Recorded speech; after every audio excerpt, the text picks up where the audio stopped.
Can you tell me about like what it was like when you found out he was killed, or what that day was like? Or... Sure. It's kind of a good story in a way. So I was photographing the ballet Trocadero from the wings of the stage in San Jose, and it was very exciting. Partly because Harvey and Scott were such huge ballet fans that I was just so thrilled that I was going to be able to sort of have bragging rights with them, Mm-hmm. you know. And Scott and I had met Zami Zamora at the Camera Store. He stopped in to develop his film, and he said, "Oh, I'm a principal dancer at the Ballet Trocadero." And our friend Dennis Lusk was there. He was like, "Oh, can I come take pictures?" And I was like a little taken aback because I was like, "God, that's so brazen, you know." Mm-hmm. And Sammy was like, "Oh, sure, of course." And so then I was like, "Well, can I come too?" And he's like, "Yeah, no problem." So he let me shoot from the wings. And somewhere in between there, I developed a romance with him too. So that was going on as well.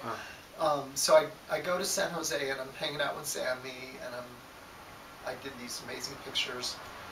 And we were coming back to the city on Monday morning, the 27th, and we're getting off the bus from San Jose, and our bus driver disembarks, and there's another bus driver standing there, and that bus driver says, "Did you hear," to our bus driver, "did you hear that Moscone and Milk were killed?" And just as he says that, we were getting off the bus, so we heard him say that. And I thought, my God, what did I just hear?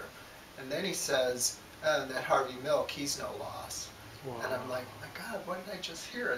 That can't be true. And then we got in a taxi, and sure enough, over the radio, it was verified. So we drove to my house in the Haight, and I was devastated.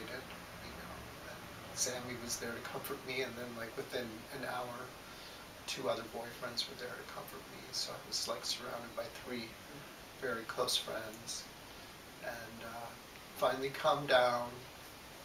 And I went out to the newspaper stand. Well, I went out to take a walk, and there on the newspaper stand was the daily paper with my picture of Harvey announcing that he had been assassinated. So that was weird. Yeah. It kind of sent me back into a tailspin. So, but you know, the weird thing is this is similar to not working on No on 6. You know, you're a young kid and you have your own view of what you want to do with your life. You know, I didn't even think to go to the Candlelight March. So I just stayed with my friends, and we went to the Stud Bar where we all hung out. And the ballet truck were like notorious alcoholics. So whenever they came to San Francisco, they would go to the Stud. So that's what they did that night, and I went with them. And I met a lot of friends who were there, and they comforted me. And fortunately, on our way back home, we did catch the very end of the Candlelight March. So I feel lucky that I got to see the vastness of it, you know. But yeah, I was kind of lost in my own little world. And then they had Harvey and George lying in state in City Hall the next day, I think, or within a day or two. And that's where I first saw Scott. And we kind of ran towards each other, comforting each other. And, you know, Scott is much a mentor as Harvey, because he and I survived that together. We stayed very close, in close contact, working on various Harvey Milk projects and the preservation of Harvey's papers and Harvey's vision up until Scott died in '95. And then when he died, essentially the torch was handed to me.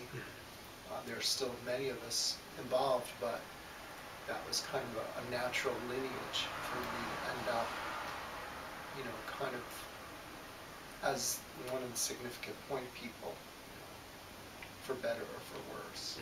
But you know, when I look back, you can see that there's a certain amount of grooming taking place, and it isn't necessarily a political, you know, thing at all. It's almost like they knew there would be this work in the future. I don't think they, you know, the weird thing too is to see them at the Gay Film Festival, or coming to a theater production that I'm working on, or dancing at a discotheque, which is some fundraiser for something or other.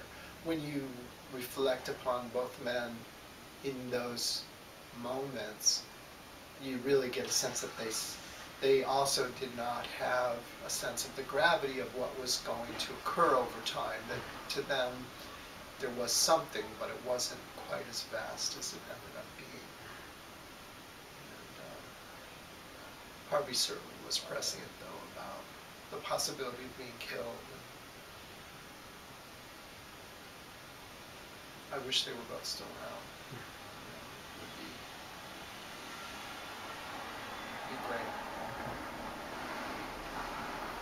There isn't a day that doesn't go by that I don't sort of think about what's going on in my life in the context of what they would have thought about it. Mm-hmm. They're very much strong, really positive influences early on.